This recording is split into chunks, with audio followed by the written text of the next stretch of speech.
semuanya, perkenalkan nama aku Zara Citra Widya dari kelas 10-9. Aku absen 38.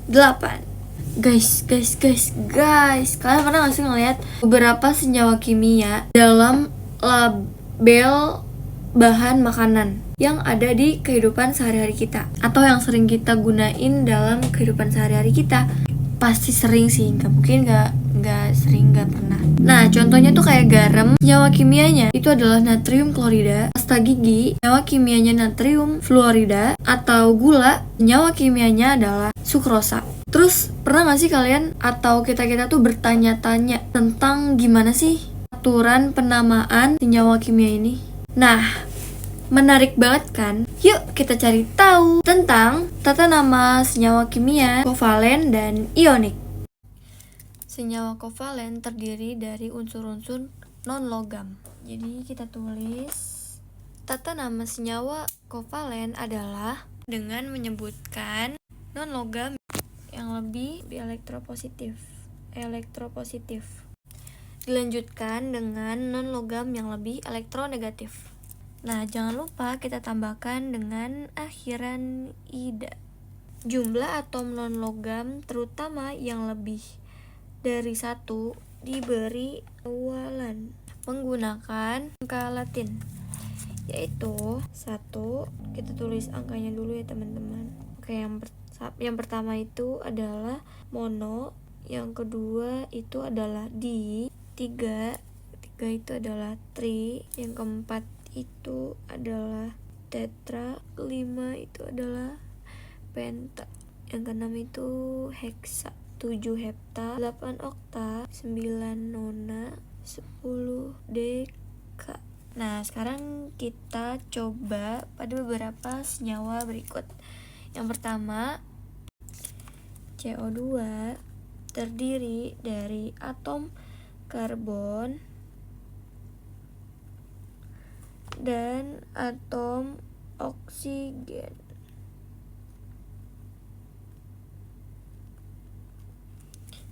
Nah, gini guys. Nah, atom karbon itu lebih elektropositif. Maka karbon disebut lebih dulu daripada oksigen. Kemudian kita berikan akhiran ida.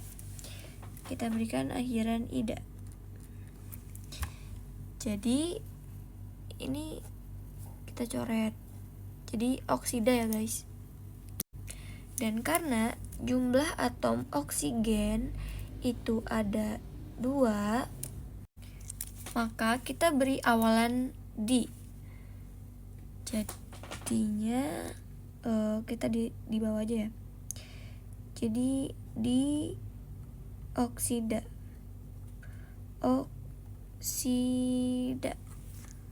Nah, kalau kayak gini namanya jadi karbon dioksida. Nah, tapi sedikit berbeda nih dengan senyawa CO. Kenapa? Karena dia hanya memiliki 1 oksigen. Dan namanya juga berbeda. Namanya itu adalah karbon monoksida. Di bawahnya ya guys. Monoksida. Nah, begitu juga dengan NO2 dan N2O3. Jauh banget lagi O-nya. Mereka memiliki nama berbeda walaupun sama-sama tersusun dari atom nitrogen dan oksigen. NO2 dengan 2 buah atom O diberi nama nitrogen dioksida.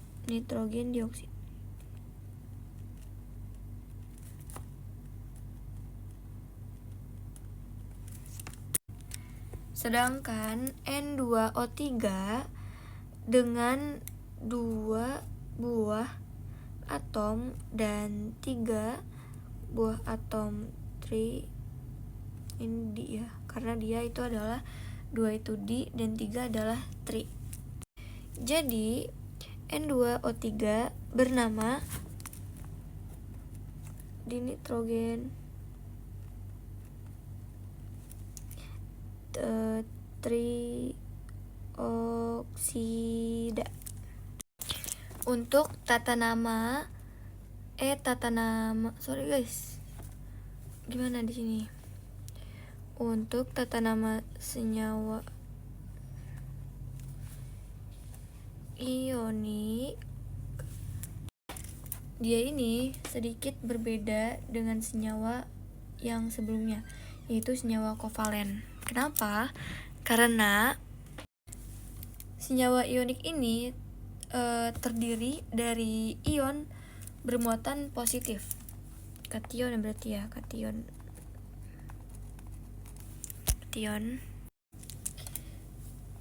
dan ion bermuatan negatif itu berarti anion. Tata namanya juga didasarkan pada nama kation dan anion yang menyusun senyawa tersebut. Di sini ion positif memang umumnya terbentuk dari logam yang melepas elektron. Nah, ion positif ini memang umumnya terbentuk dari logam yang melepas elektron. Tapi ada juga kation yang merupakan non-logam seperti hidrogen,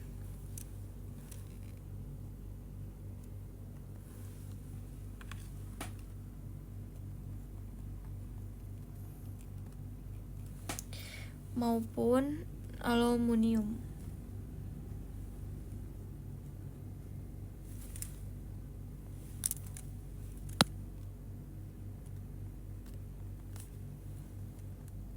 Amonium. Sorry guys, salah penyebutan. Nah, beberapa unsur transisi dapat membentuk lebih dari satu ion positif seperti ini guys.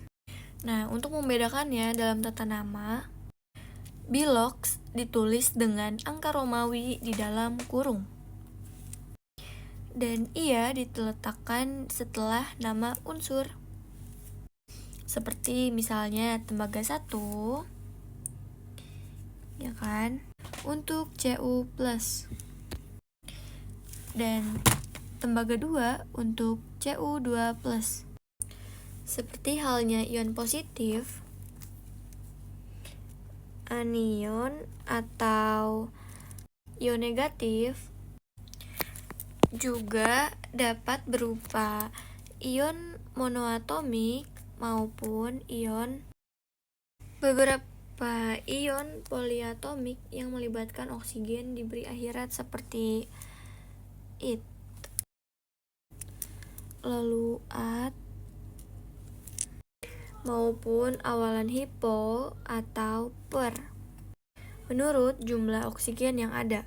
Penulisan nama senyawa ion menggabungkan kation dan anion. Misalnya, di sini ada NaCl yang terdiri dari ion Na+ atau ion natrium dan ion Cl- atau ion klorida. Maka namanya adalah natrium klorida.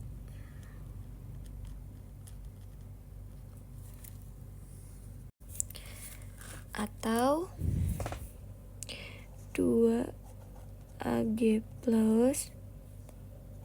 SO4 menjadi yang mengandung 2 ion Ag+ dan SO42-. Maka namanya itu adalah perak sulfat.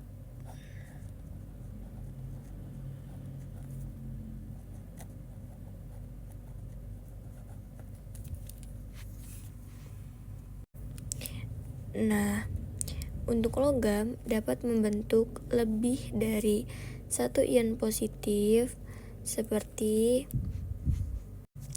pada FeCl2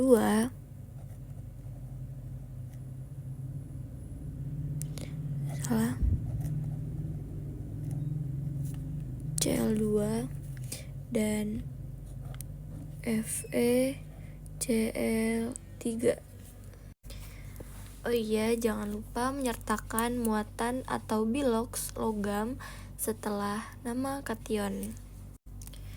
Pada FeCl2 bermuatan Fe bermuatan 12. Ini 2 ya guys. Nah, sehingga namanya itu menjadi besi.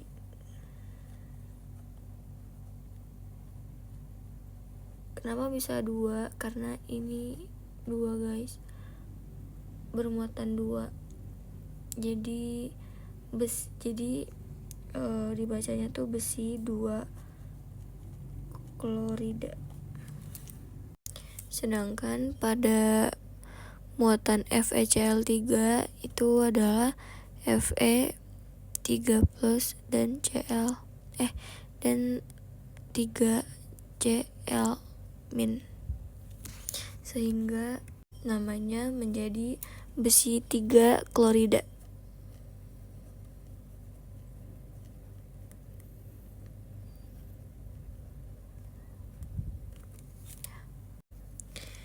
Nah, sekarang untuk senyawa ion yang memiliki kation berupa H+, maka ia tergolong dalam senyawa asam.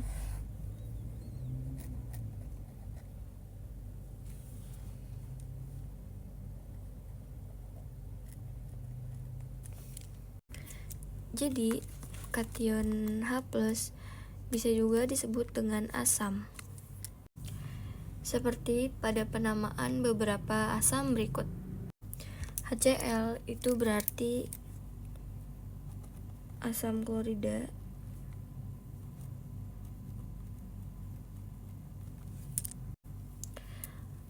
H2SO4 itu artinya asam sulfat.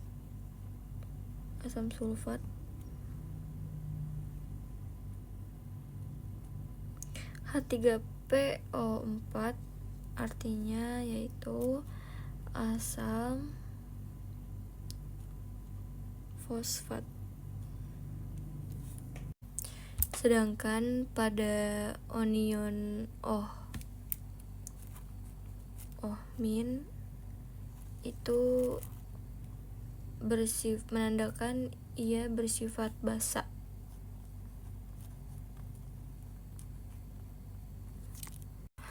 Seperti natrium hidroksida NaO, CaOH2, kalsium hidroksida NH4OH, amonium hidroksida. Untuk senyawa yang mengandung air kristal atau hidrat, senyawa hidrat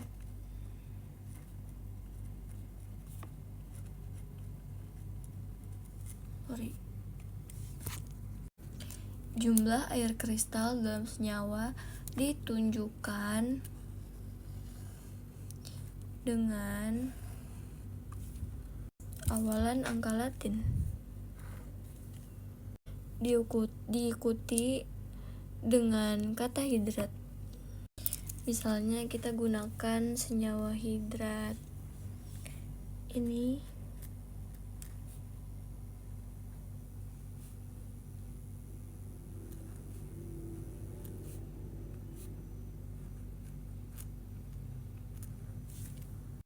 terdiri dari ion magnesium, ion sulfat, dan 2 air kristal, sehingga namanya menjadi magnesium sulfat dihidrat.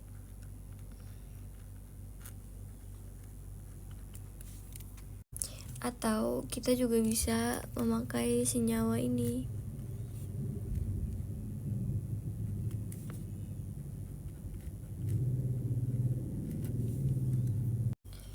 Ini menjadi besi 3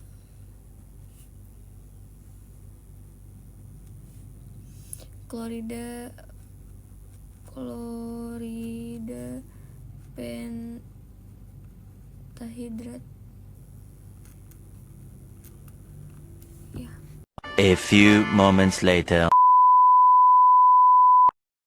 Nah, guys, jadi itu saja penjelasan dari aku, Zahra Citra Widya, dan semoga kalian bisa memahami setiap poin-poin yang aku beri dan juga penjelasan yang kita bahas. Oke. Ubur-ubur ikan lele. Terima kasih banyak, Le. Dadah guys semuanya. Dadah teman-teman. Terima kasih. Wassalamualaikum warahmatullahi wabarakatuh.